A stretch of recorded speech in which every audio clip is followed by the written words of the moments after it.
So, ladies and gentlemen, it is our for us to be present at this university, this conference, to feel your solidarity with Ukraine, and it is really very pleasure and very honored for us to understand all your support for of Ukraine. Even this conference is devoted to war in Ukraine, this unjust aggression against Ukraine.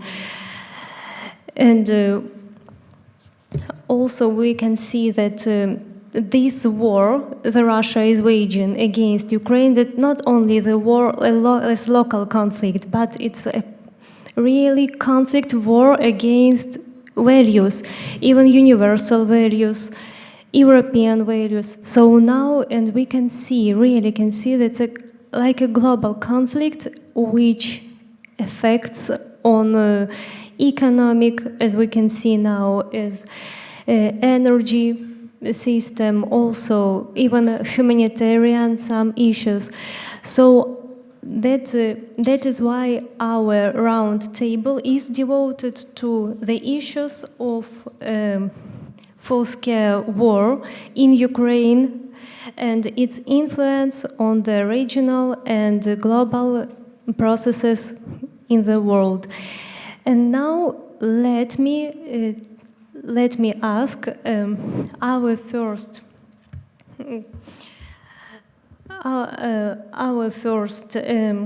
speaker to take the floor. Let me present Doctor of Philosophy in Political Science, Iryna Boginska, who presents Vasyl Stus Donetsk National University in Ukraine. Please. Mm-hmm.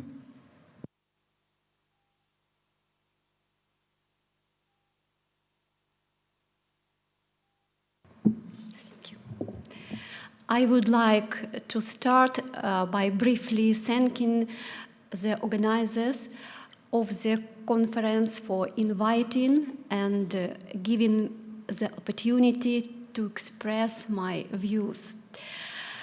The title of the round table uses the phrase "the full-scale war in Ukraine." Is it an exaggeration? I think not. It looks like a big war, at least from Ukraine.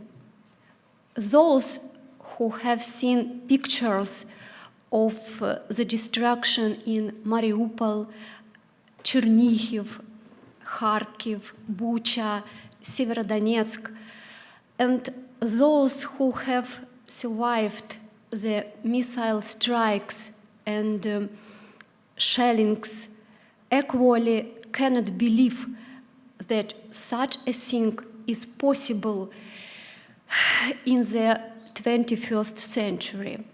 I know this from personal conversation with eyewitnesses. At the same time, we constantly hear other points of view. For example, Russian Foreign Minister Lavrov asks and immediately answers, "Are we planning to attack other countries?" No, we are not. We haven't attacked Ukraine either. Russian experts tend to see what is happening as a delayed civil war that could have happened in early 1990s during the collapse of the USSR, when the first generation of Russian and Ukrainian leaders boasted that they had avoided a bloody divorce like in Yugoslavia. Recently, Russian narratives have shifted the focus of the war from a conflict at the intersection of two world orders to a limited local conflict peripheral to all participants except Ukraine. Thus, Russia does not use the term war to describe its action in Ukraine. In Russian official discourse, the war against Ukraine is referred to as a special military operation. Russian propaganda works to justify the Kremlin's aggressive plans with the existence of a security threat from Ukraine, and thus devalues the Ukrainian struggle for their independence and the territorial integrity of the state. Therefore, my first point is to state the fact of a full-scale war in Ukraine, which has the potential to become a major European war. Right now, there is no direct military conflict between NATO and Russia. At least both sides acknowledge this and seem to be avoiding this prospect at all costs.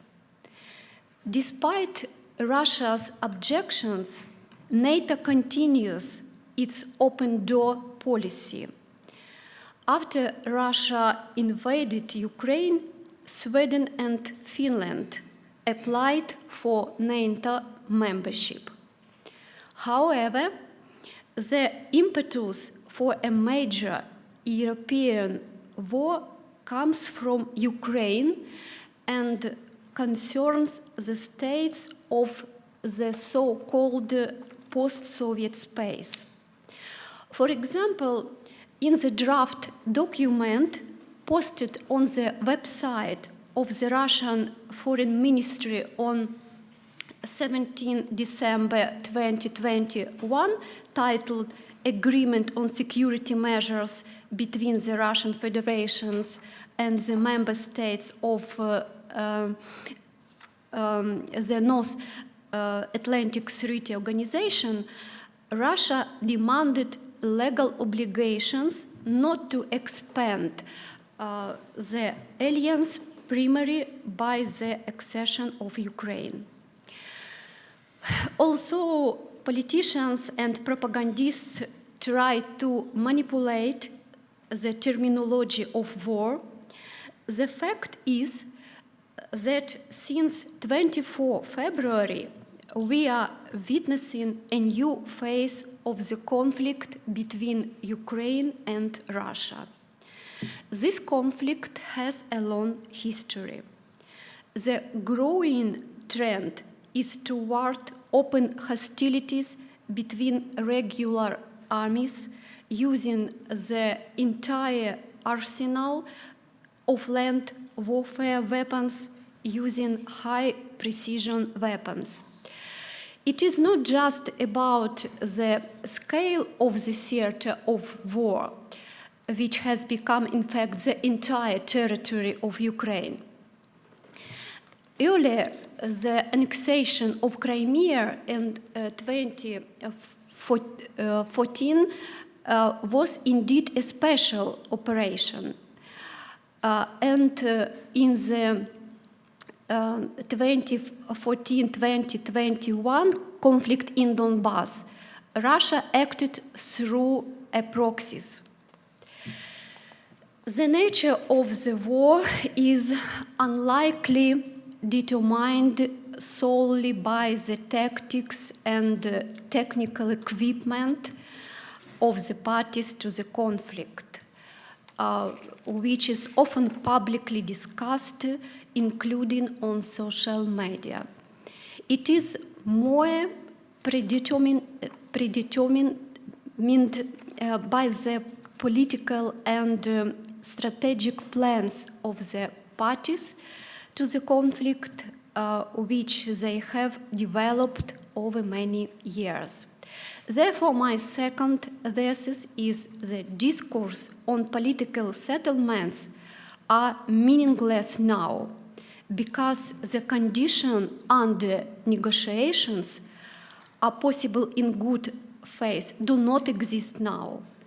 Any peace talks can, of course, take the form of good intentions or the desire to conceal the real aims of the parties. When announcing the start of so-called special military operation, Putin was very vague about the aims of the war against Ukraine, understanding that they may change as the operation progresses. Attempts to resolve the conflict politically and diplomatically have already been made on several occasions. Recall how Ukraine's military defeats in summer 2014 at Ilovaisk and winter 2015 at Debaltseve forced President Poroshenko to sign Minsk I and Minsk II. This was a set of documents that set a framework for a possible compromise. The Minsk agreements demanded major concessions from Ukraine, but contained no obligations for Russia. As a result of years of negotiation in the trilateral contact group and the Normandy format, no compromise was found, and ceasefire in the conflict zone was constantly violated. By recognizing the independence of the self-proclaimed Donbas republics, Russia has demonstrated that it is no longer interested in negotiation with Ukraine. That means that Putin will wage war against Ukraine for as long as he is strong enough. In other words, until he is stopped.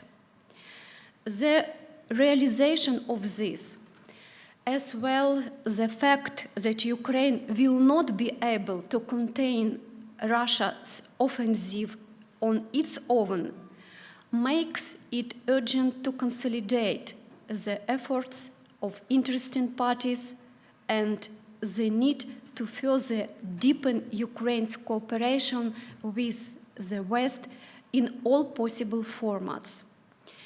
Ukraine has recently gained EU candidate status, and this encourages Ukrainians to keep fighting until they win. At the same time, the loss of some territories makes the prospects of Ukraine's full membership in both the EU and NATO foggy. The fog does not concern useless, in my view, talk about Ukraine's neutrality. The problem is the occupied territories and the return to Ukraine's jurisdiction. This is unlikely to be achieved by the gradual removal of sanctions. What can we observe now, 4 months after the start of the war? The fighting, which started all over the territory of Ukraine bordering Russia and eastern Belarus, is now mainly concentrated in the east of the country. What is called the battle for Donbas is now in full swing. It is taking place slowly and in terms of military tactics resembles artillery ping-pong. Military analysts attribute Russia's advantage to the fact that the Russian military has more weapons than Ukrainian armed forces.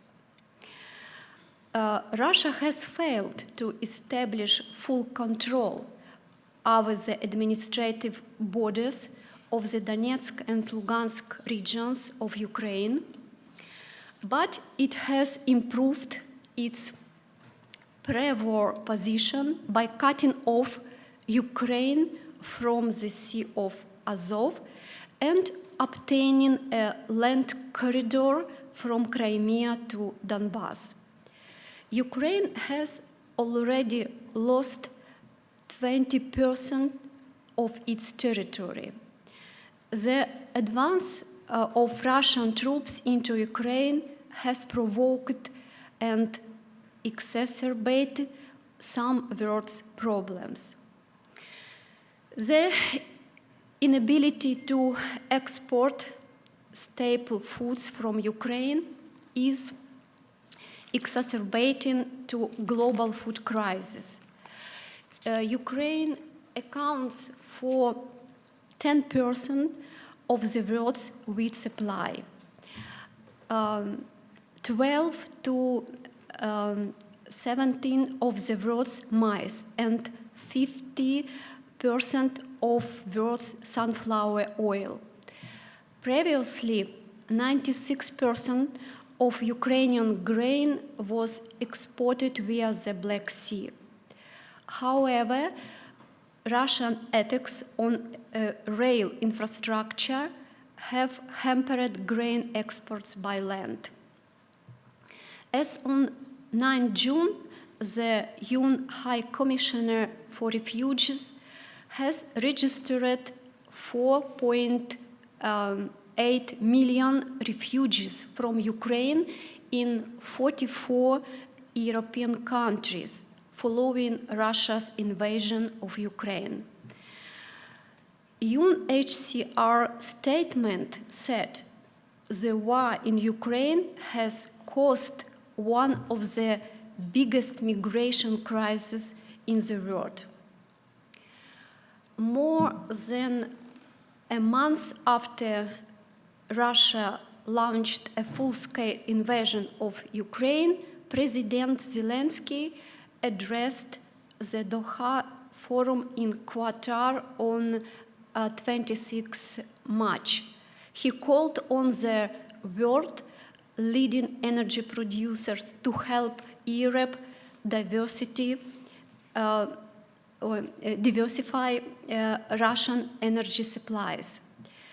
This speech shows the extent to which the war in Ukraine is having an impact far beyond Ukraine.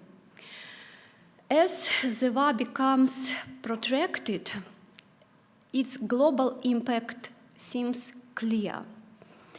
Global food crisis, energy security, inflation, migration flows, changing production chains.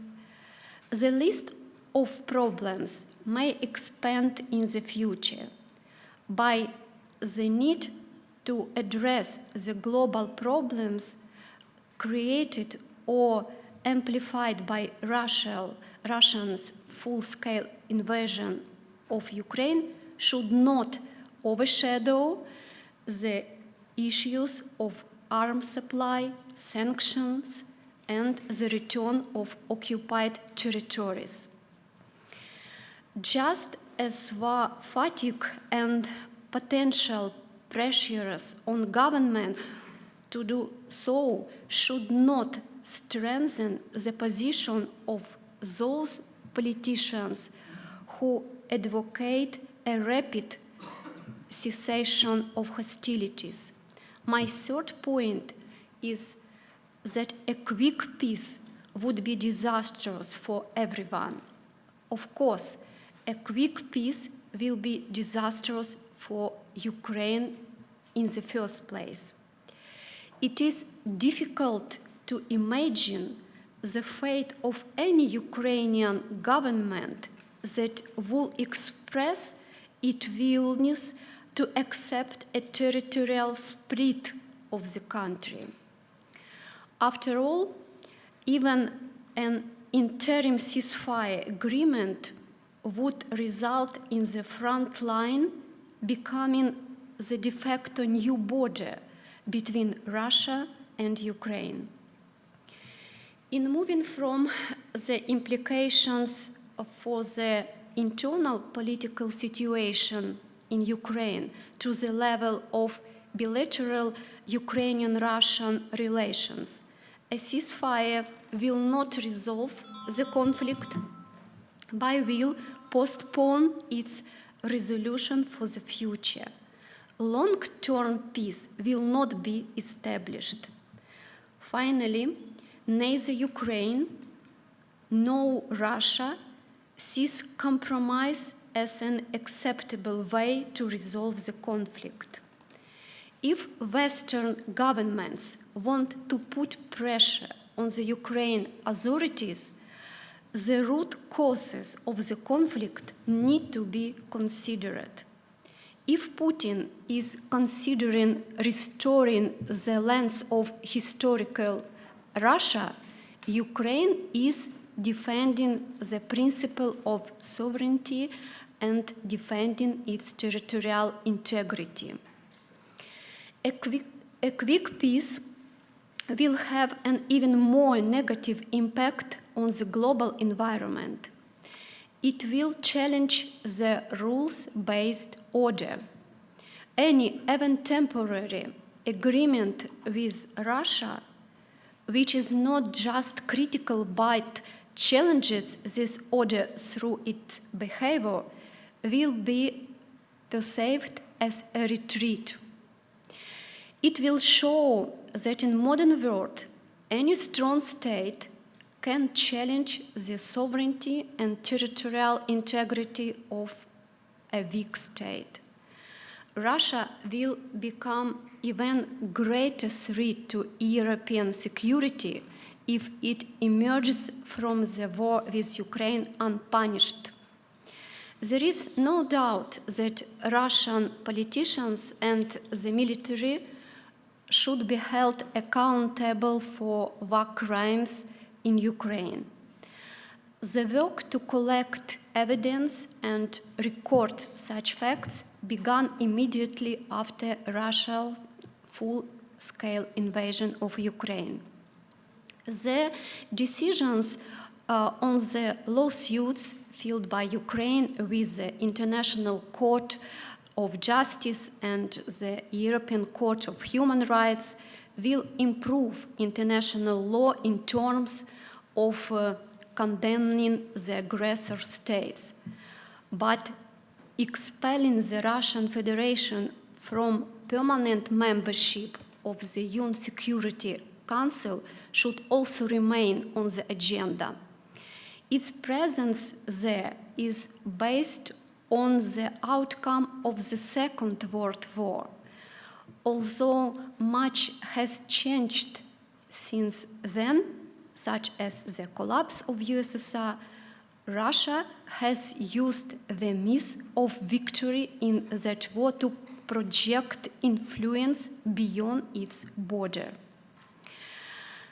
Status as a permanent member of the UN Security Council gives it the ability to influence the development of international law, often resorting to manipulation of established norms and thus undermining the rules-based international order.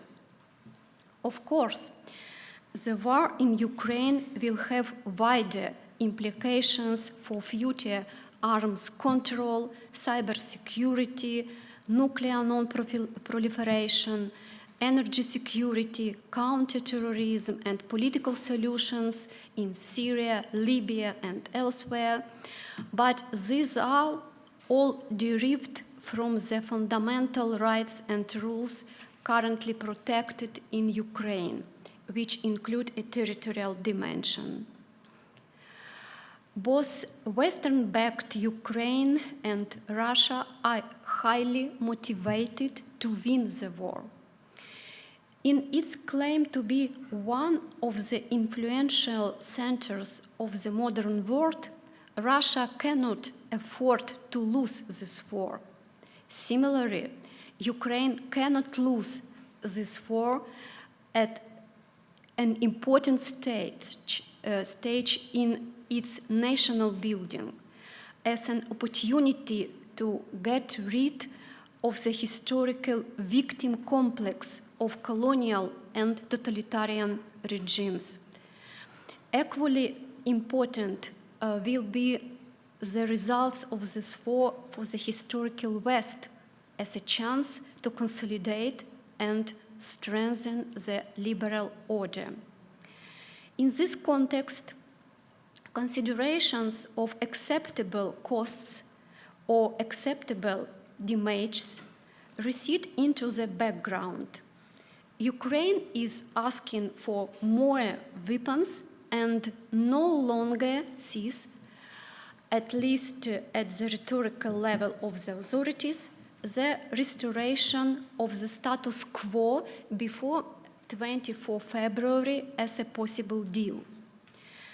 But while the Ukrainian army is unable to launch a counter-offensive, Russia is trying to gain a foothold in the occupied territories. For example, military-civil administrations are being created in the occupied territories of the Kherson and Zaporizhia regions. A ruble zone is being introduced, and Russian TV channels and mobile communications by Russian operators are being broadcast, and Russian passports are being issued under a simplified procedure. From time to time, we hear reports from collaborators about preparations for referendums on joining Russia. The discourse on Ukraine must not lose should not be reduced to a difficult choice between two bad alternatives: World War III or compromise with Russia. My next thesis is the war will largely be determined by the balance of power on the battlefield. We need to think about how to enable the Ukrainian army to conduct offensive operations. If the actions of Russian forces do not allow Ukraine to accumulate enough forces in the west of the country to launch a counter-offensive, what can be done? If Russian air superiority is a problem, what are the options for reducing that superiority? It is already clear that Western arms deliveries do not make up for the losses suffered by the Ukrainian army since the start of the war. The Ukrainian armed forces have probably lost a significant part of its pre-war trained personnel and more motivated soldiers. No one can now say how soon the war will end. All wars are unpredictable. What is why parties enter into conflict? Because there is a high level of uncertainty which allows them to think of a possible victory. My final point is the ability of the parties to wage war is determined by the readiness of societies to suffer economic and human losses. This is true not only in Ukraine and Russia, but also in Europe and the United States. Therefore, discussions about acceptable damage and costs will always accompany a military campaign. This means that in trying to limit the negative impact of the war on society and the economy, the military campaign may slow down and eventually turn into a war of attrition. In the end, the one who can overcome war fatigue, develop resilience, and retain the will to win will win.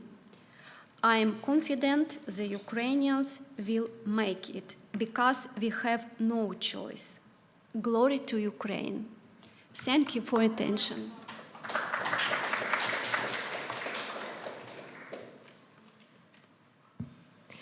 And of course, we reply, glory to the heroes. Thank you, Dr. Iryna, for your report, for facing the consequences of this war against Ukraine and challenges we face with and challenges the world face with according to this war in Ukraine. We have to skip the professor Olexiy Haran because now he is at the Donbass area with humanitarian mission, and he really hopes to join us via internet as soon as he can get good internet. And now let me introduce Professor Kataryna Wolczuk. And to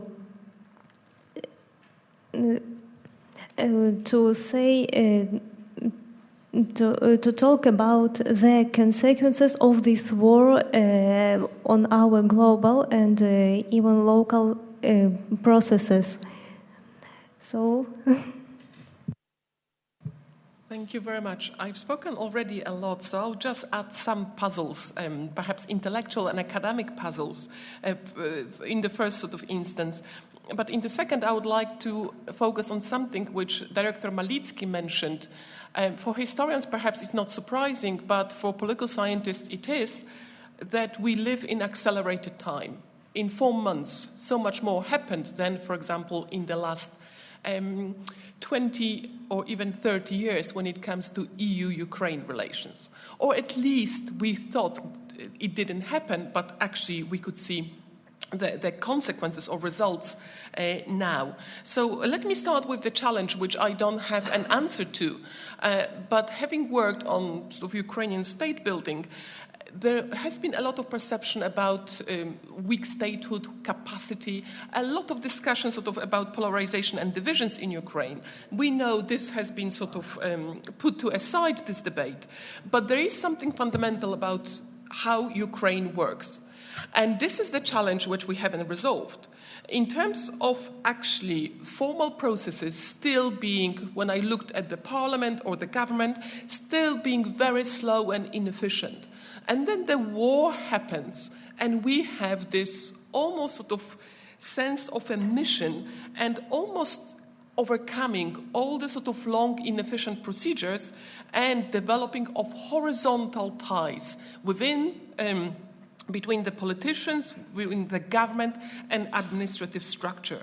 So this is the fascinating issue about state capacity in Ukraine. And for me, what we saw in Bucha, I mean, that was incredible to see. The atrocities, barbarism.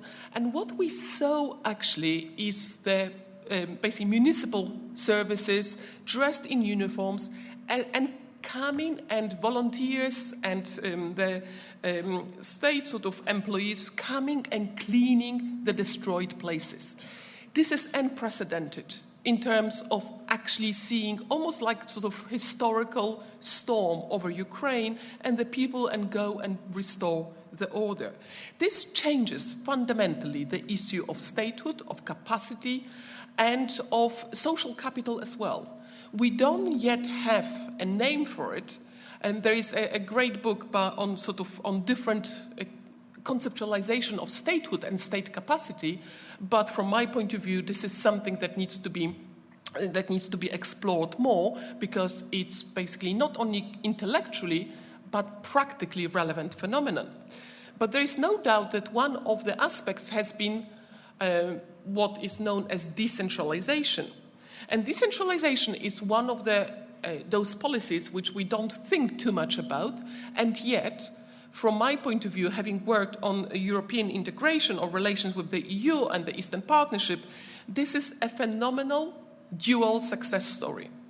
of the EU and Ukraine. And it shows what an external sort of support can achieve with domestic demand for reforms. And it was actually my daughter who wants to study geography, and she pointed out to me, Mom, how young, and active local and regional officials are in Ukraine. And she actually was surprised seeing this sense of ownership. And we know sort of those local and regional sort of officials being heroes. And actually, we have now fora around the world involving Ukrainian local and regional officials. This is a phenomenon about empowerment. And decentralization is one of the success stories of joint working behind the scenes. And it is also something that the EU did fully outside its box. So when it comes to the time in relations between Ukraine and the EU, we have about 15 years after the collapse, when Ukraine was asking for closer relations. And as a result, the first revolution was the Orange Revolution, when the EU realized that was what I call rhetorical entrapment. That Ukraine showed this respect for democracy and human rights, so it needs to be rewarded. The EU didn't want a new agreement, but it agreed to the association agreement. And then we all know the story of the Euromaidan, so the second revolution had to happen for the agreement to be concluded. And I've been quite sort of, association agreement is a very complex animal. I'm happy to talk about this. But why the association agreement was important, it's not only about the formal commitments, but for the first time, and it was the only country in the Eastern Partnership that the EU created capacity and resources. For example, one of them was the support group for Ukraine, the only task force for a so-called third country inside the EU. And that task force was fundamental in terms of promoting a number of reforms. They may not have been concluded, but they created phenomenal capacity inside Ukraine. And, for example, the reforms like decentralization allowed the sort of this sort of restructuring of state power and empowerment. And now we have February. That was inconceivable after the invasion that the EU would actually agree.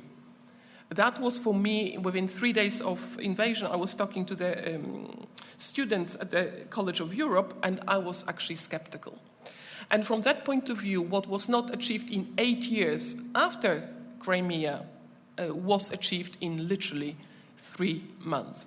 And that's unprecedented. We are seeing a very sort of fast moving, but Ukraine, in a way, is thrown into a very complex mix of EU-related reforms. One, and there are sort of 3 aspects of it. One is enlargement has been stagnant. Ukraine challenges that. Enlargement methodology, what are we going to do and how? And almost the whole process of how Western Balkans are integrated depends on revising this methodology. The second problematic is support for reconstruction and financial support, especially macroeconomic assistance. The second, and so related to this, are actually the sort of the Russia leg of the policy in terms of sanctions and also military support to Ukraine. But there's also a very important aspect, and those things are being blended together. It's about the EU cannot function as it is. So in order to integrate Ukraine, we also need to think about reforming and deepening integration. Reform of the common agriculture policy, very technical issue nobody wants to talk about, and also foreign policy. And because of Ukraine, I've never seen such an outright critique of the countries like Bulgaria vis-à-vis North Macedonia and Hungary on sort of various sanction issues. There is unprecedented critique, and what is remarkable, that the EU institutions, starting from the Parliament, the Commission and the Council, or Council representative, Charles Michel, they are on the same page. Never we've seen that there was actually no competition and intra-institutional contestation, which tends to paralyze the EU so effectively. This Ukraine overcome with its own with the war. So we've seen unprecedented realignment inside the EU, but also there are big challenges. And there will be a lot of discussion, a lot of debate and tension. But although I was pessimistic 5 months ago, I'm now much more optimistic, and I would like to have a dose of optimism here that actually it will be sooner, it won't be decades before Ukraine joins, and the whole process will be revised to ensure that it can happen. And I'll stop here. Thank you. Thank you for your remarks, dear Professor Kataryna. And also, we would like to invite to take the floor Dr. Kazimierz Wóycicki, Director of Akademia Wschód, Center of East European Studies, University of Warsaw.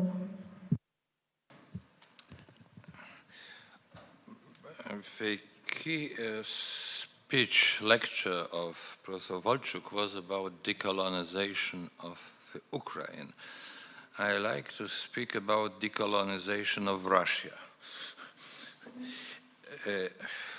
Well, we've listened already many times that Ukraine couldn't be defeated, but no victory on Russia is possible because Russia is a nuclear power. So we have a dilemma without any solution, in fact. And we have as well apocalyptic perspective that Putin, a man obviously with some psychopathological issues, problems, could use this weapon. So it's the general frame what we are speaking about. This war shouldn't be something we couldn't foresee. It's already was Edward Lucas, I suppose, 2009, with his book Cold War. He gave the perspective what towards action Putin is able. Further, summarizing the events of 2014, the author was Andrew Wilson. He said it's already the war with West is starting already at that time. But nobody was eager and able to accept this perspective is in full dimension. I don't like to say that the Western politicians were naive or unable, but it was quite simply, well, it's very difficult to imagine how in that time one could react adequately. Although the sanctions started after annexation of Crimea, they are not without results. So it's and the war has a very special character in that time. Mrs. Legutska has spoken here a few hours ago about information war, hybrid war, and as we can see now, the plan of Putin with his weak economy was to start war with on very low costs, to use the problem in the West to build disintegration narratives, etc., etc. He was starting to influence the elections in the West, and he was believing his own propaganda that the West is decadent. So it was his thesis, and many people in the West were believing this, and many trolls were repeating it. So possibly this outcome in February was something like unpleasant event for Putin, because the West react with solidarity, relative fast, etc., etc. But in fact, it doesn't change the main plan, that it was the war with the West, and it is the war with the whole West. And my thesis, I'm absolutely not original with it, has only two possible solutions: disintegration and the collapse of the West, or the collapse of Russia. Well, it sounds dramatic, but no other issue. The only other possible solution is apocalyptic nuclear war, but, well, at the very end, Russia couldn't win such a war. Well, so the problem is the people in the West, it's normally Democrats, they are rather self-critical, and they are analyzing eagerly pessimistic scenarios, difficulties which one could meet. And this second solution, winning the war with Russia, is not on agenda. What could it mean? It is even a certain sense of psychology in this university. As many years ago were starting from time to time very speculatively some discussions about the collapse of Russia, my colleagues were saying, what impossible, so a strong country, historically, so long history, absolute impossible. Well, even speculation about this is something irrational. So now we have to speculate, because if we don't speculate, we have only this other solution, the collapse of our democratic world and the West with all its value. The winning war for Putin, and it's enough to read and to listen what he is saying, is not only to conquer Ukraine, but to change absolutely the global politic, to re-establish the Russian power in Central Europe, and to what must follow, the disintegration of the West. It's quite simply like Mein Kampf. It's enough to read and to listen. Well, so what is on the other side? We must win,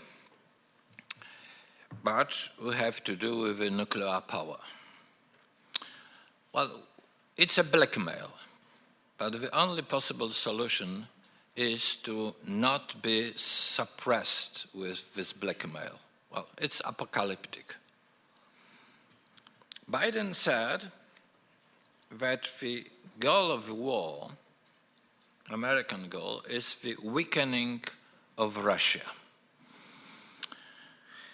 Because of this blackmail, some other politicians like Macron, Scholz, etc., are speaking about possible compromise or something like that. We must start negotiation. Well, I don't know how far it is said seriously as a perspective, or it is as well a certain sort of making politics and tactics. Well, as for instance for Macron to speak with Putin. It's a serious discussion, or quite simply Macron would like to know better what is with the psychiatric situation of Putin. Well, possibly it's only like this. But weakening of Russia, what does it mean? If Russia is weak, it must collapse. It's a certain logic, because this authoritarian system is so centralized, and Putin is so symbolized as a leader, as Peter the Great, as he presented himself a few days ago, that if such a strong leader is out, it must provoke the crisis. Russia lost already some wars with Japan, Crimea War, Afghanistan War, and it was always a crisis. It was on a threat of collapse, well, after the First World War. So please have more imagination. Russia could collapse.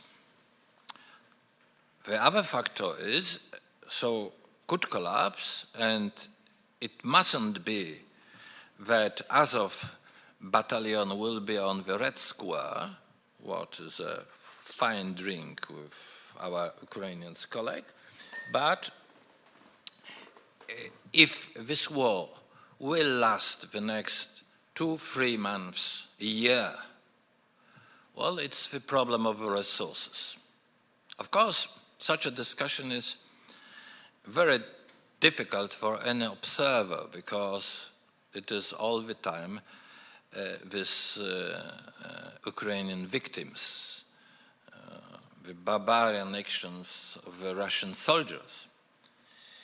But on the one side we have Russia, on the other side we have weaker Ukraine, but with the support of the West. And the proportion of economy between Russia and the West is 1 to 15. As America started to be to participate in the Second World War, the proportion between Germany and the United States was 1 to 4, and it was enough to give the solution. So 1 to 15, well, it's something unimaginable, because war, it's money and it's economy. Well, it's first point. The second point, what is Russia? It is a very centralized country,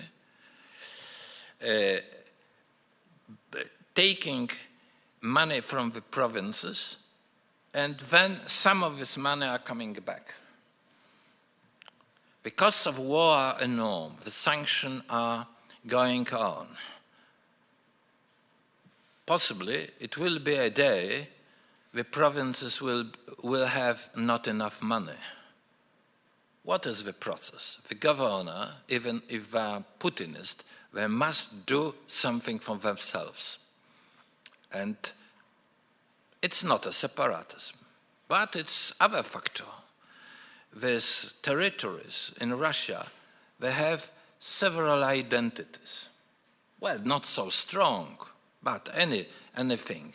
Anyway, there are Yakuts, Buryats, etc., etc. So this, we know very well from economy and sociology, if we are struggling for money, we are showing our local identities. Well, is it not already a recipe for, well, a first signal of not only the weakening of Russia, but of collapse? Now, well, about Kaliningrad Oblast, it's clear how it could happen. Now, if militarily Ukraine could regain Crimea, it will be quite a fascinating casus, because it will be the same casus as Baltic states. Nobody, after the Second World War, nobody, United States, didn't recognize the annexation. And that is why it was much easier for the international community to recognize the collapse of the Soviet Union. Because with Ukraine, we know it was rather difficult. This speech in Kiev that, well, be together with Russia. Well, but the first step, casus, is always important. Islam in Russia, Kadyrov, well, a rather dangerous friend for Putin. So,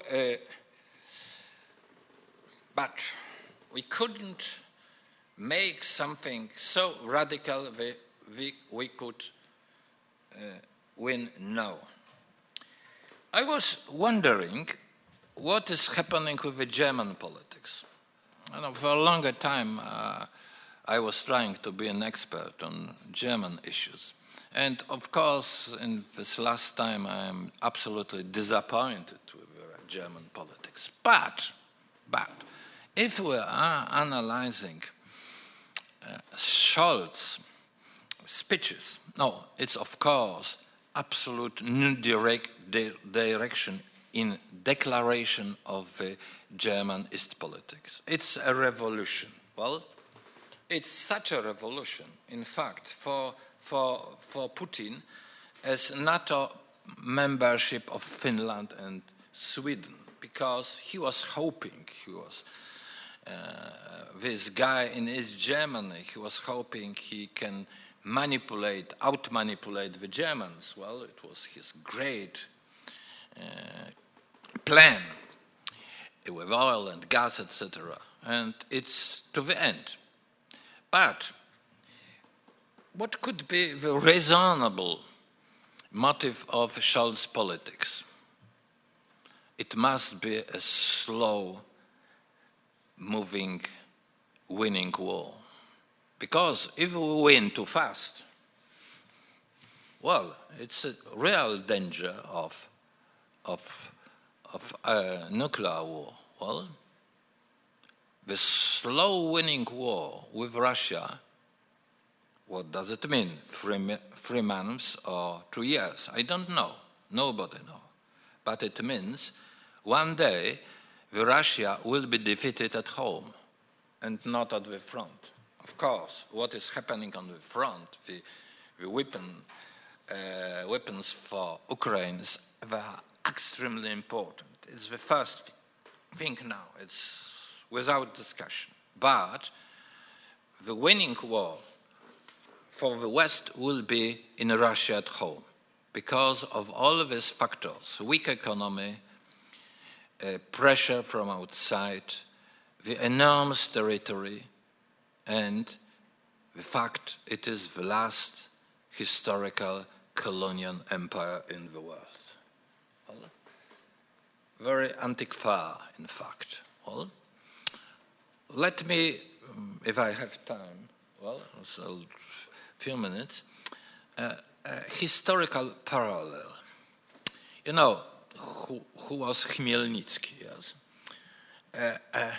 Chmielnicki lost his chance to create Ukrainian state, and the symbol of it is Pereyaslav. Well, but I should say that it is absolutely an unimportant fact in the some textbooks, English, French textbooks, quite on the margin of Europe. But in fact, it was the beginning of the development of a Russian Empire, the first step to be mighty. Well, so one could say it's from Pereyaslav to Berlin's Wall. Well, it is the development. And now, where we are with front, we are in Izium, Baroque Cossack church. We are in the 17th century.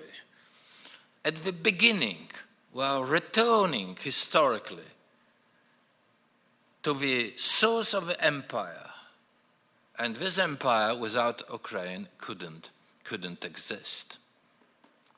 We can, with this historical, metaphor, we could see that it's a global war. It's how far it is a European war, and what historical perspective it has. Well, on one side, we have to come back to the history of Europe. Well, and on the other side, it's absolutely global war. And it is the meaning what is happening. So, unfortunately, we don't know what will happen. We couldn't be pessimistic. We couldn't be too skeptical, because we must win. We must win.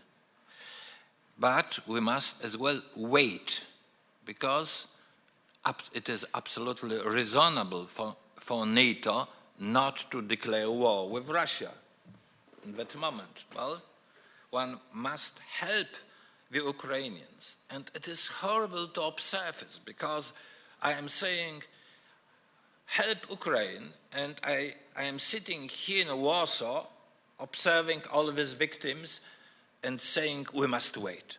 Well, it's a certain sort of demoralization. Well, very difficult moment. But it is global war, very special, difficult.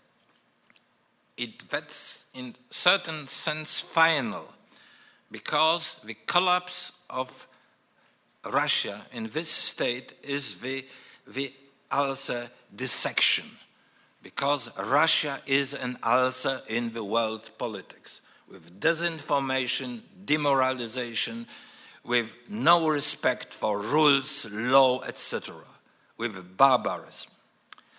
I would say, if somebody would say me in February that Russia is, it is possible, such atrocities, I would say you are anti-Russian xenophobe.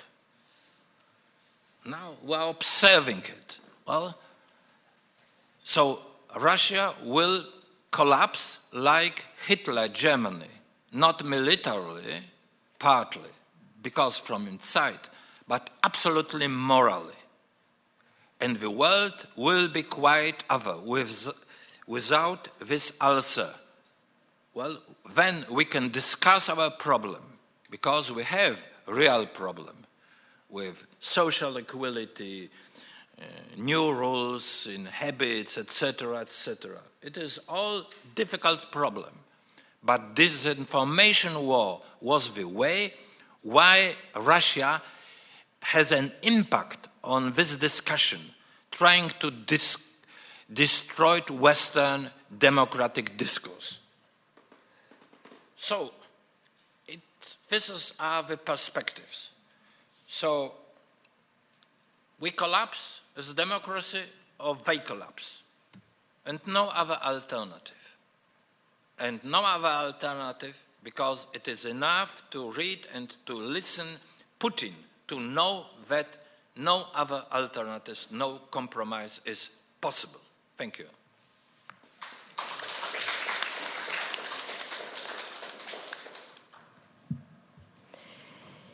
Thank you. Thank you, Dr. Kazimierz Wóycicki. And now I would like to give a word to the professor Olexiy Haran, who presents National University of Kyiv-Mohyla Academy, and he holds also a position of research director of Ilko, Kucheriv, Democratic Initiatives Foundation of Ukraine. Yeah, thank you very much. Dziękuję bardzo. Дуже дякую. Do you hear me well? Okay, great. So I am greetings from Ukrainian Donbass. Today I have visited with volunteers the frontline city of Bakhmut, not far from Kramatorsk, and we brought medicine to hospitals in the vicinity in this area. And during our stay in Bakhmut hospital, The city was hit by Russian missiles 3 or 4 times, actually very close, 200 meters, 300 meters from us. Several civilians were wounded. So you understand me pretty well. I'm overwhelmed with emotions. Usually I'm trying to be an analyst because I missed a lot of the conference because I'm here in the frontline zone. So I would like just to share with you maybe some of my short thesis.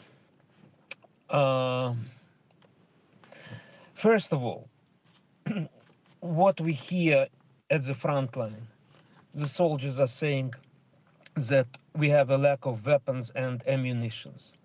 Everybody knows about that, but when you are closer to the front line, you understand it very, very well, because Russians, they have preponderance in aviation, missiles, and artillery systems. So Ukrainians are bleeding, defending not only our country, but also the values of Europe. And previously, Europe was teaching values to Ukraine. However, what we do right now, we are teaching values to Europe and to the free world. We appreciate all the support which is coming from the international partners, first of all, from the West. However, we are very grateful. However, we should say that this support is belated, it's not enough. We still do not have planes. I believe only now some anti-aircraft, anti-missile defense systems are delivered to Ukraine. So definitely until now, we do not have enough anti-missile systems to prevent Ukraine from Russian missiles. Therefore, as I have said, we should use Ukrainians. We shouldn't criticize the West too much for its belatedness, but still we need more, and we urge you, our partners in NATO and in the EU, to do more for Ukraine. Since 2014, when the war started in Ukraine, we were trying to explain to the West that this is not a civil conflict, this is war with Russia. It's very difficult it's impossible to conduct dialogue with the so-called separatists because they are not independent players, they are totally dependent on Russia. Unfortunately, even now, when you see some TV news or you listen to or you read prestigious informational agencies in the West, you may hear and see this word separatists. So 4 months of war is not enough to understand for some of Putin understanders in the West and to some, I would say, qualified journalists who pretend to be very qualified journalists with very famous names, to understand that this is Russian aggression, that Russia is totally responsible for that. No separatist, actually, no separatist armed forces. So we still need to fight these Putin's lies, which sometimes is still bought in the West. Since 2014, we were trying to explain to the West that we have Ukrainian political nation, that we are ready to fight, and in this sense, there are differences definitely between Eastern Ukraine, Western Ukraine, South, and the West, but we have political nation, which is based not on ethnicity, not on the language, and not on the confession. It's based on the desire to defend Ukraine. And now you may also see a lot of Russian speakers who are fighting in Ukrainian army, saying in the Russian language, we are defending Ukrainian Donbas from Putin. So we were urging the West to do more sanctions against Russia, not to start Nord Stream 2. Nevertheless, it was started. So I would say that if we Ukrainians believe that if there would be sanctions and supply of weapons to Ukraine since 2014, there would be no such a disaster which happened right now. And now the West is talking, yes, Russia is aggressive. We saw the NATO statement that Russia is the main threat in Europe. However, do we hear the words of repentance from Western politicians? Not much. Some are saying, yes, we were wrong. For example, Steinmeier recognized that he was wrong with Nord Stream 2. But not all politicians are saying that. And we should also remember that the words of repentance should come not only from decision makers, but also from some journalists, scholars, analysts who were trying to impose Putin narratives to Ukrainians and also to the international community, unfortunately.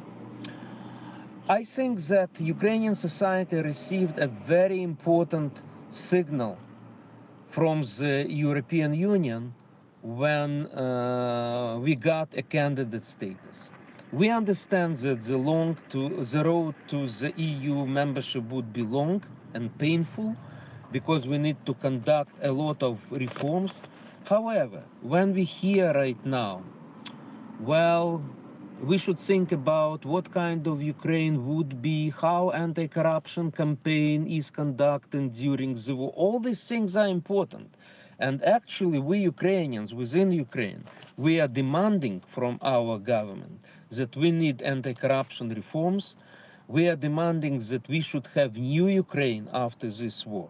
And I personally firmly believe that despite some threats to monopolization of power in Ukraine, there would be no monopolization of power. It's impossible. The civil society received another boost, and the civil society will influence the transformation of Ukraine during and after the war. But right now, we need to understand that it would be not possible to talk about the future of Ukraine if we do not stop Russians right now who are continuing their offensive. We hear from the Western allies that, well, we cannot give you enough weapon because you may use it for the offensive. Guys, how otherwise we would be able to liberate Ukrainian territories which Russia seized even after February 24th if we do not have enough weapons? I think that we should understand that first of all, Ukrainians need to liberate the areas which were occupied by Russia after February 24th, and then decide on the territories of the occupied part of Donbas and the next Crimea.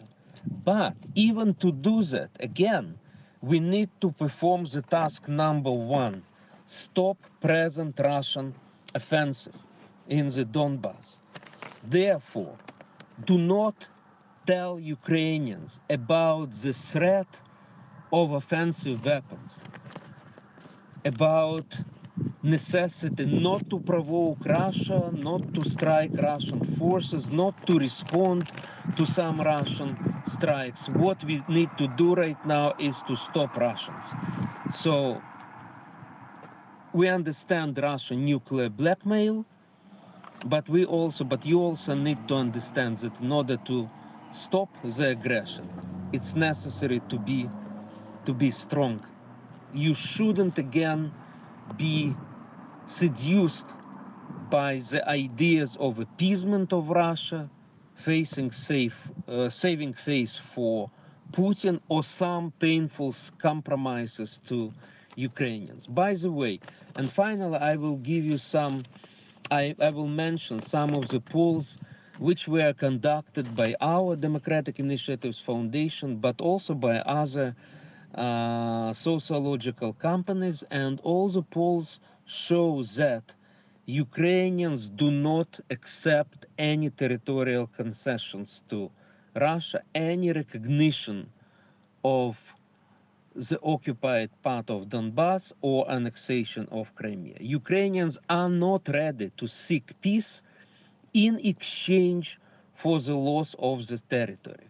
I would say that, frankly speaking, this is even strange for me, because we are in the 4 months of the war, and it's very, very painful.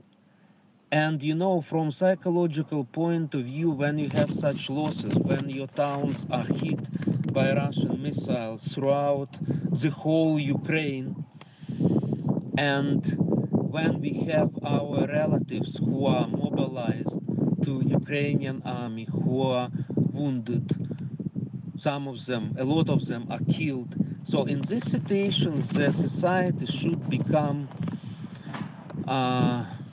not demoralized, but tired of war, and seem to be ready for some kind of concessions. But so far, Ukrainians do not demonstrate it. They are ready to fight, and now there's this huge sense of unity among Ukrainians.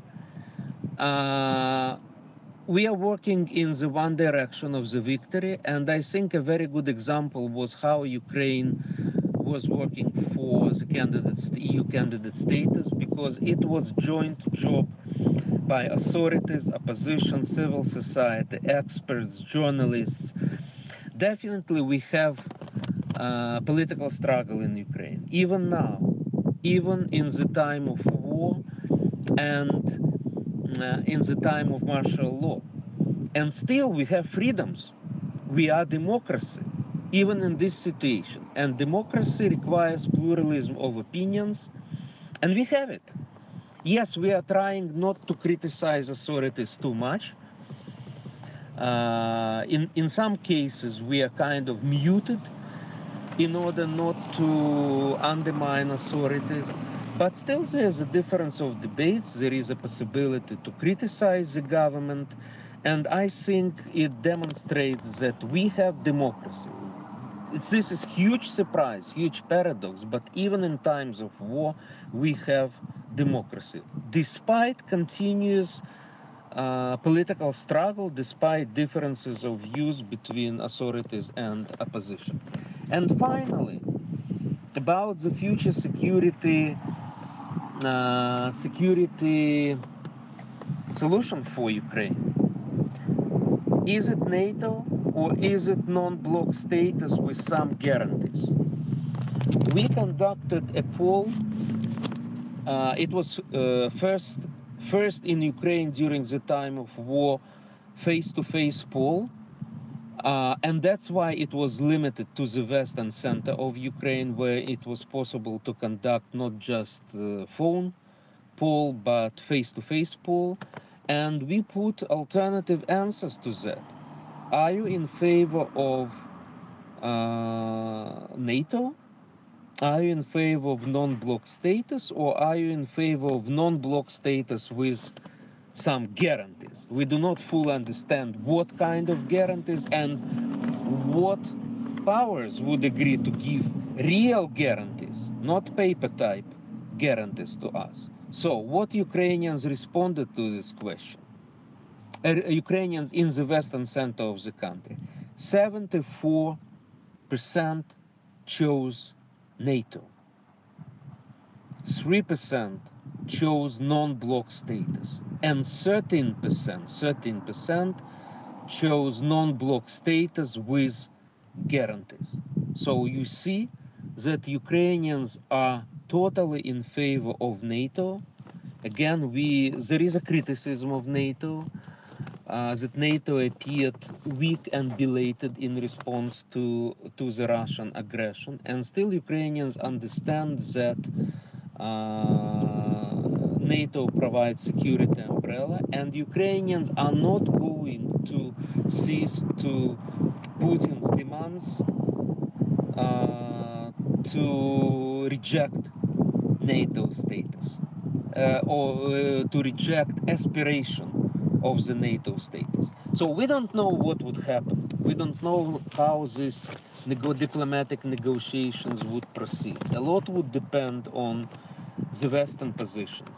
But the first thing is the situation on the front line. This is the main factor which will influence future diplomatic negotiations and future security status of Ukraine. And I hope that with international support, with new weapons, sanctions, and ammunition, we would be able to stop Russian aggression, finally to liberate us, Ukrainian territory, and find our place both in Europe, but also within the Euro-Atlantic security configuration.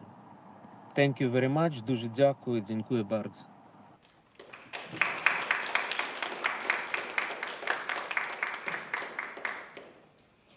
Also, we would like to say thank you for Professor Olexiy Haran for joining us in such a dangerous place, helping our country to win as soon as it's possible. And to my mind, it's really a picture of our Ukrainian bravery, not to surrender, but fight until we win. And now let me ask you, if you have some questions, please, we would like to hear it and to try to answer them. Dobry dzień dobry. Michał Rzechowski, ja jestem niezależnym publicystą. Jeżdżę też na Ukrainę, wróciłem niedawno na przykład z Odessy. Możemy zacząć od tego, co jest między innymi w temacie konferencji, bo tam wiele razy się powtarzyło słowo pokój, peace. Sorry, in English better? Or po polsku? In English? Okay. There's a lot of peace on the conference name and also in some of your speeches, but let's say that there will be peace today or tomorrow, that Ukraine will sign a peace with Russia. What will happen? There will be another war. Russia will make another war sooner or later in some years. So some of you maybe sound like angry and happy for the war, but I think there is something here in Central and East Europe we know that in the West they just don't know. And it will be good if they will be listen what we are saying just sometimes. We want to win. We want the Ukraine to win just to have a peace, and there's no other way. If the Russia will make a peace with Ukraine today, we all know that they will repeat the same what they make it in Georgia, in Ukraine, and Ukraine again, they will just attack another country. So we are not the problem, the Russia is a problem, yeah? And let's say that Putin, he's a bad person. I have no doubts that he will be killed tomorrow. What will happen? Will be another Putin from his group. Let's say that army will overthrow Putin, Russian army. There will be peace? There will be no peace. Because Russian army is angry with Putin that he's not making war big enough. They want more war, more army. They are just unhappy with him. So I think the main problem was the problem with Russia, yeah? If they are new imperialism, because we just have to listen to Putin. He just said, yeah, well, this is how we are. We want to rebuild the empire. So the main problem will be, what is the problem with Russia? Is it new imperialism? Is it new extension economy instead of intensive economy? And finally, if we are here at the university, this is academic, I wanted to quote some report some few years ago. There was a meeting in Moscow of the Russian psychologists and psychiatrists, and they make a report that Russian nation is mental, is mentally sick, like it has a mentality of a orphaned teenager with problems with self-acceptance and anger issues. And this is Russian scientists, the best on the world about Russia. So maybe the main problem will be, do we want peace, or do we want freedom, or do we want a permanent peace? So this is just a few questions. What will happen if Ukraine will give up, surrender, let's say today or tomorrow, we'll say, this is what some of the West countries want. Yeah, we are signing, we are nice, we are giving all the territories, we are signing a peace treaty with Russia, we don't find no more. If there will be another war or not, and if there will be another war, why? It will be a guilt of Russia or Baltic states or Finland or Poland, or the The problem is somewhere else in the East, in Russia, in Moscow, in the Russian nation. Thanks a lot. Thank you very much. Thank you. My name is Ivan. I am from Luhansk, from Donbas, and I'm here as a PhD student. So my question is actually, so in academia, in academic discourse, we can see that it happens very often that sociologists, anthropologists, historians, they see Ukraine as this kind of borderland, as the bridge between West or Europe and Russia. So do you think the result of this war, or maybe it already has happened, will be that there is no such perspective on Ukraine anymore? And if not, what do you think is the new role or image of Ukraine globally and on the regional level of Eastern Europe or Europe in general? Thank you. Thank you, dear guests. And I have a very quick question, actually both to Professor Haran and Dr. Wóycicki, but I don't know, is it possible to talk with Professor Haran, or he just go further with the mission? Okay, the question is for Dr. Wóycicki, because Dr. Wóycicki said we need slow-winning war, and Professor Haran said we need offensive tactics in the war.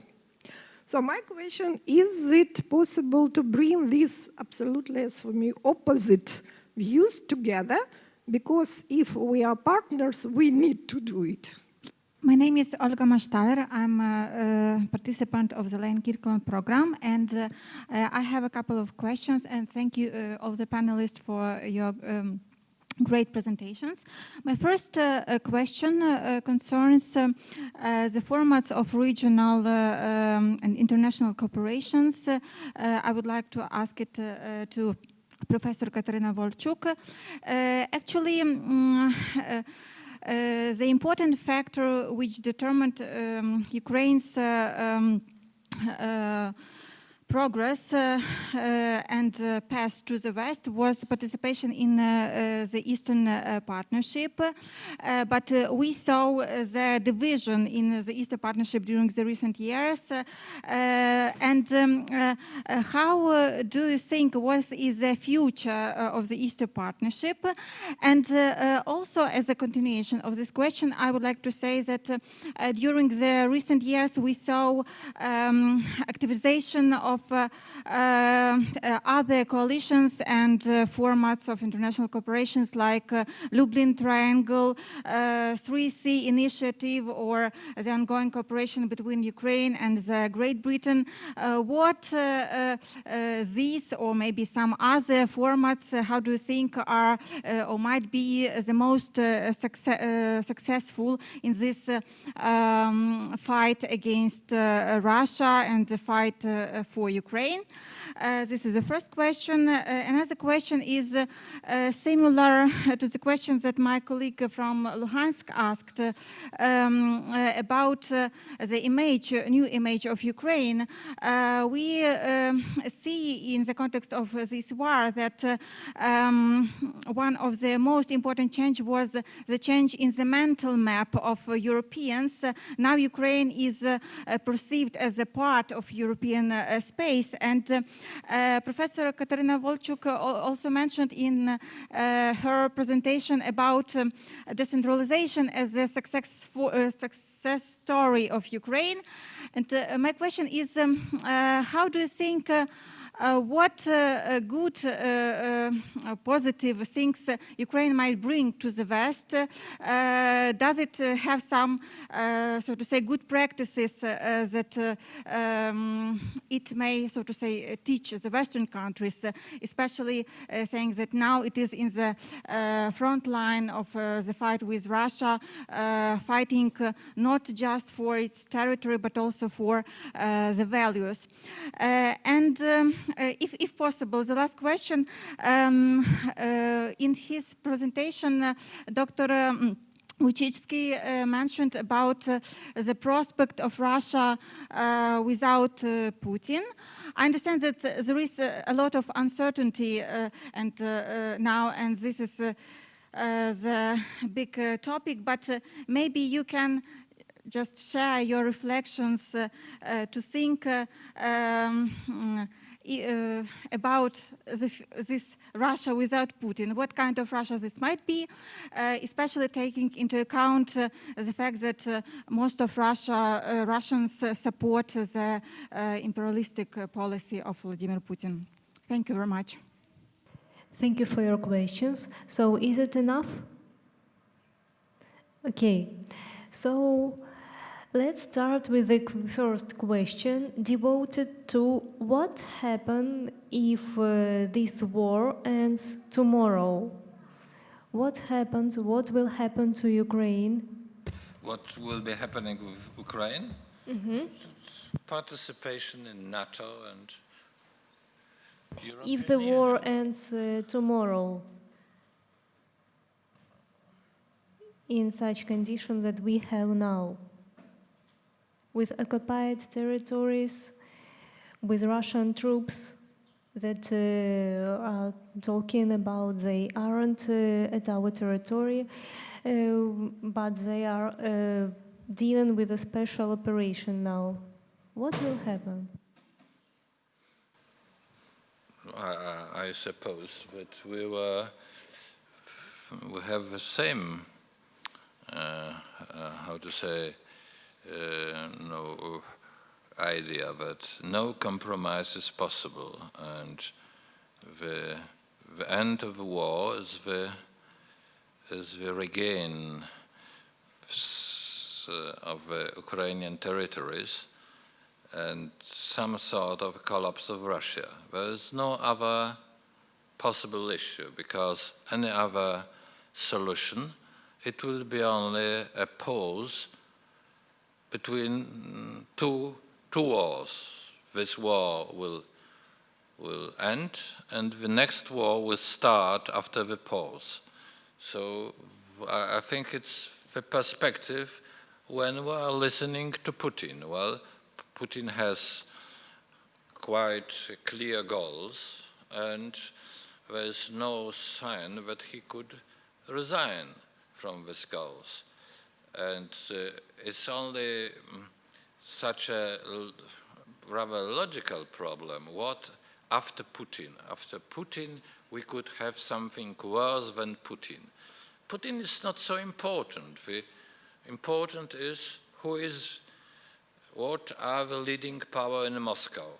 If leading power in Moscow will be as Putin, no, it will prolong the process to the next crisis. Well, nothing special.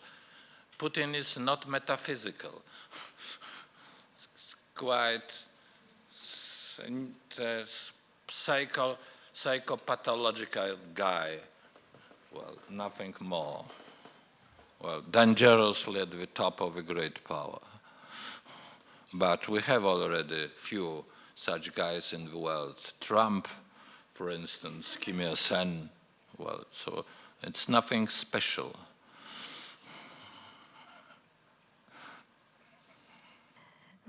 Thank you for your answer. So the second question was about new image of Ukraine, a new part, and how would be Ukraine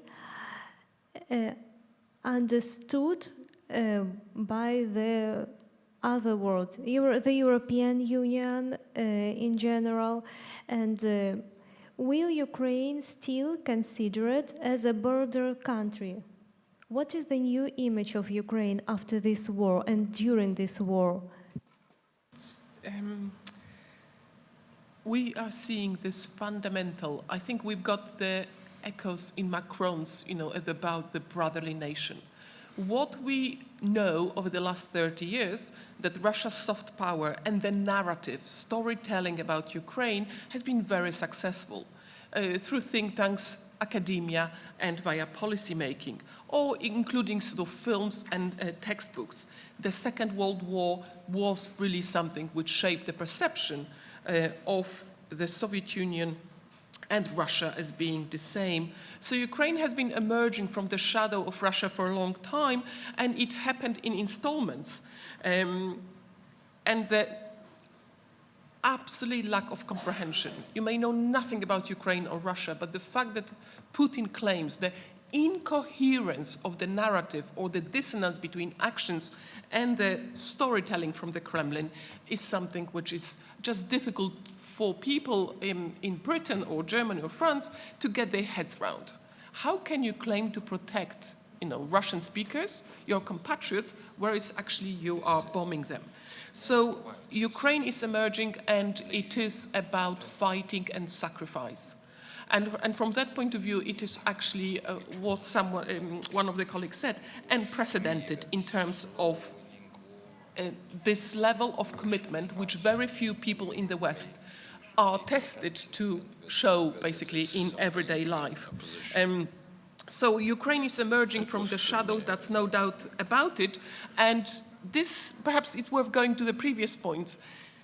What the invasion has done, the West really believes in agreements, in international law. If they don't want to sign an agreement, they prefer not to sign it. But once it is signed, violation is actually very negatively regarded. And we can see the internal debate in Britain about, for example, the Northern Ireland Agreement protocol with the EU.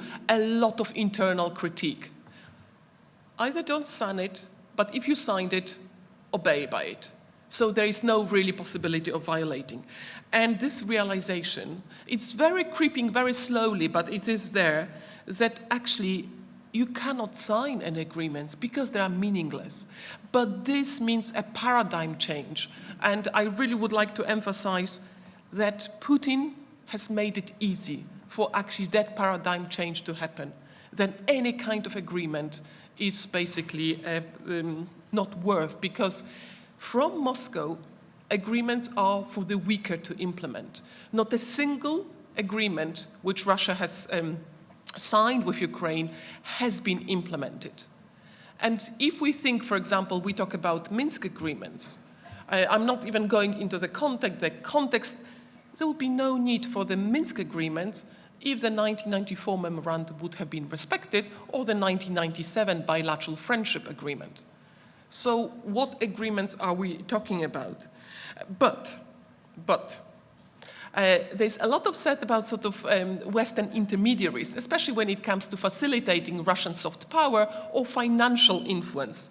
And I would like to say there's a whole professional group of people who have a vested interest to almost adhere to this illusion that agreement is possible. And those are sort of Western consultants basically engaged in peace settlements from Colombia via Ireland, Canada, Belgium, Lebanon, Bosnia. And now they are actually sitting on their backs and ready to be dispatched to Ukraine to promote, for example, as one colleague of mine said, a joint Russian-Ukrainian police force, for example, that 70% should be Ukrainian and 30% should be Russian. So there is a whole industry of sort of peacemaking consultants who want to basically, who are promoting and exporting this idea that agreement is possible. And I think it's very, very important for the Ukrainian government to be absolutely adamant, because Ukraine is and is going to be flooded with assistance. But it should be very, very filtering and screening any assistance, especially to eliminate this kind of either naive or sort of perhaps, just self-interested peace settlement industry, which is waiting out there to help Ukraine develop a peace plan and peace settlement with Russia. Thank you.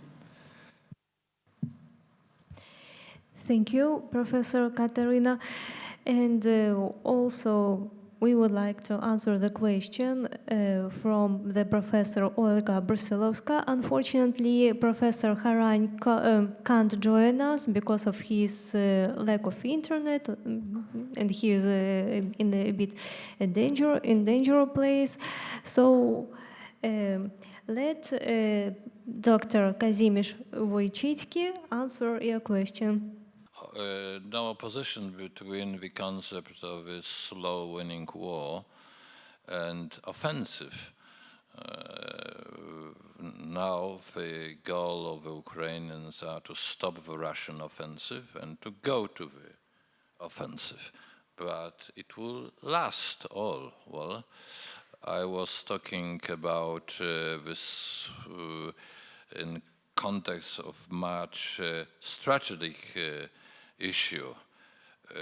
No, because we have quite speculatively, NATO gives much more weapon, even assistance, air assistance, cover the heathen, etc. Well, no, then the power of NATO is so great that in classical term, the war will be ended in 2 weeks.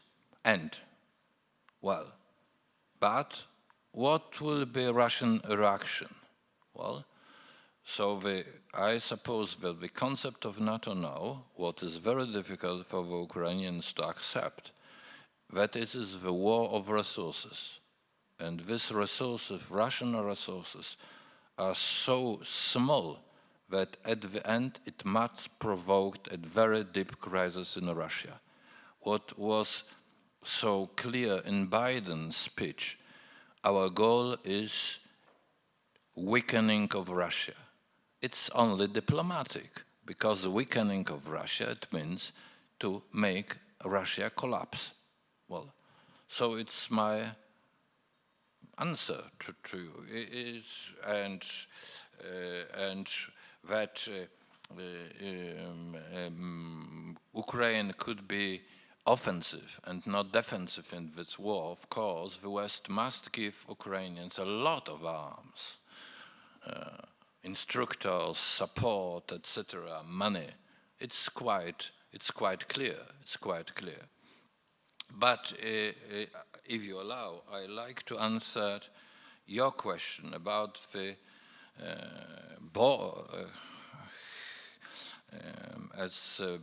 Ukraine as borderland. I suppose that the problem is not in Ukraine itself, but in our imagination or narrative of the whole European history. So far as Europe is divided into West and East, we have this problem. And what is East in this narrative suppressed by Russia? East Europe, it is Russia plus something. Nothing more. Russia plus something. And it was established in 18th, 19th century. From that time, somebody traveling from Paris already to Warsaw was going to the East. Well, and in a moment, we haven't this empire, and Ukraine is a participant in the EU. We haven't this main narrative division, East and West Europe. It's Europe, simply, possibly. Inside Europe, we have Portugal, for sure Northeast country. Well, and we have Ukraine, for sure not on the Atlantic border. But it's quite other narrative, quite other map. And I think it's the main issue. Well, main issue. It's, but the third remark, principally, I could agree with all statement of Professor Wolczuk, but I should say that it is not so, I am not so pessimistic. I am observing, I'm an older guy, good after 70, and so I am observing Germany a long time. And the changes in Germany are enormous. Not only in the last 3 months, but the last 10 years. So really we should observe Germany. For instance, well, you have very good information in internet, but all is in German, in English. Of course, Germans are very clever. All of them are speaking English. But if they have something in German, directly from Ukraine, well, it could be not bad. So it is a lot to do. In Germany, for instance, Ukrainian faculty, well, to support it, because in academic life, East studies were suppressed under domination of Russian studies. I already have a few cases like that somebody was talking about Ukraine. I asked him, well, could you read Ukrainian? And he said, aber ich spreche Russisch. So I asked him, well, I understand in your university, the expert on Italy are speaking only French. Well, but it is possibly your problem to support such studies, and my optimism is based that Harvard University, Edmond University with Ukrainian study, it is English speaking research and studies, and the highest level of historical studies generally in the world. Well, fantastic. Spoluk and the other. Well, in that sense, I think it is breaking through, and Ukraine is more and more recognized in the world. And Putin's narrative, Russian narrative, is already collapsing. Well, I know your reaction is in the first row, but it's not enough for the Ukrainians. But we are progressing. Thank you so much, and we have no time, but maybe if you allow for only one question. Should it be? For example, what question do you want to answer? What positive things would Ukraine bring to West? Maybe the prospects of Russia without Putin, or the future of Eastern Partnership? And maybe how the mental map of the European Union will change because of the war in Ukraine. So what question would you like to answer? I would like to answer the first question, but I understood it another than Anna paraphrased. I will answer in Ukraine. Maybe Anna, in summary, round table to translate main ideas. Наскільки я зрозуміла, перше питання стосувалося назви нашої конференції, яка називається «Still without peace». Да? Тобто йшлося про те, що таке, тут потрібно уточнити, що таке peace і як його досягти. Тому що ceasefire – це також peace.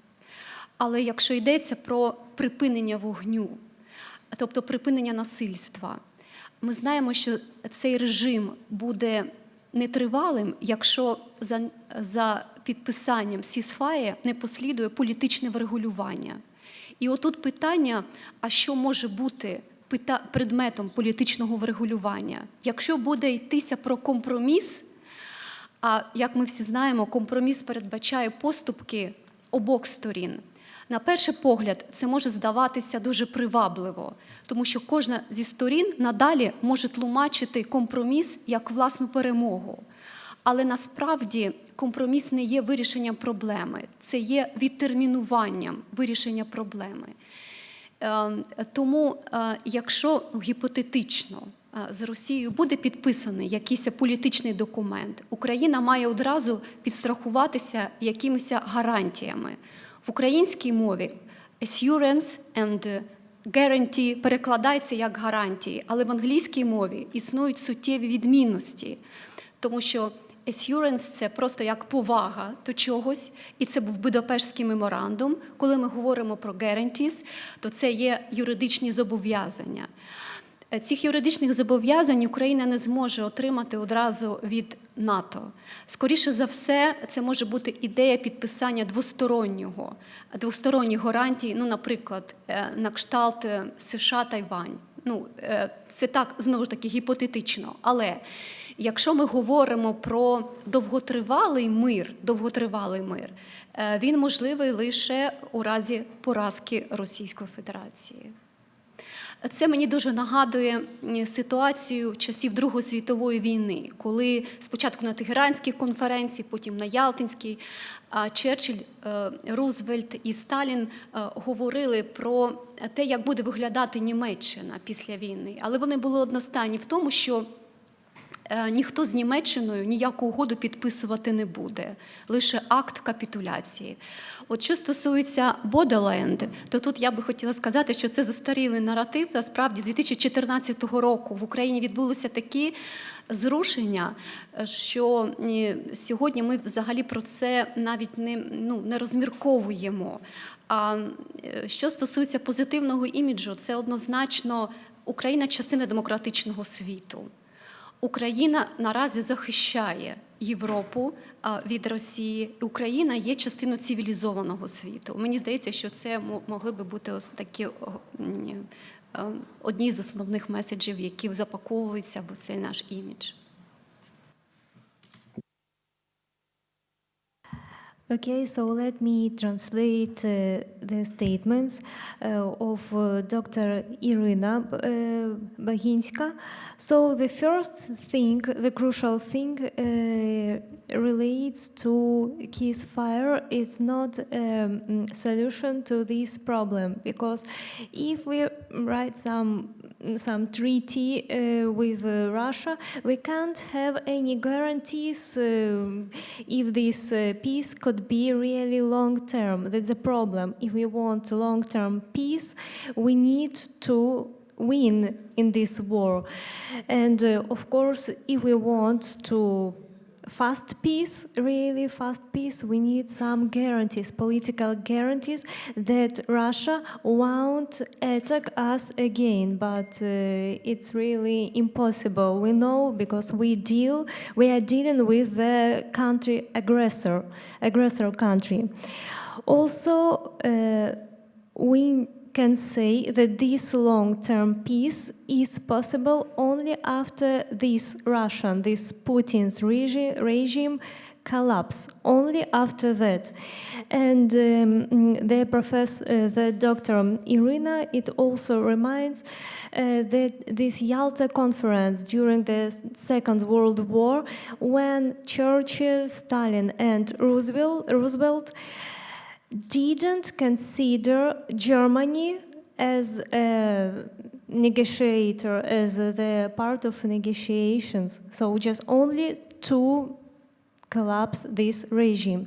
And also regarding the problem of border country, it's a bit old theory, because after the revolution of dignity, after 2014, everything has changed, and Ukraine has chosen its integration to European Union, so we can't consider our country as a border country anymore.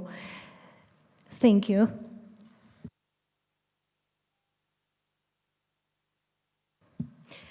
And maybe our time is up, so maybe thank you all our speakers for their reports, for trying to answer your questions. Also, what can I say, being a witness of Ukrainian war, that we thank you for your help, for your assistance. We, all of Ukrainians, work on our victory, on our making this peace be possible. And we hope really we can win as soon as it's possible. And what else can say? We really hope. Glory to Ukraine.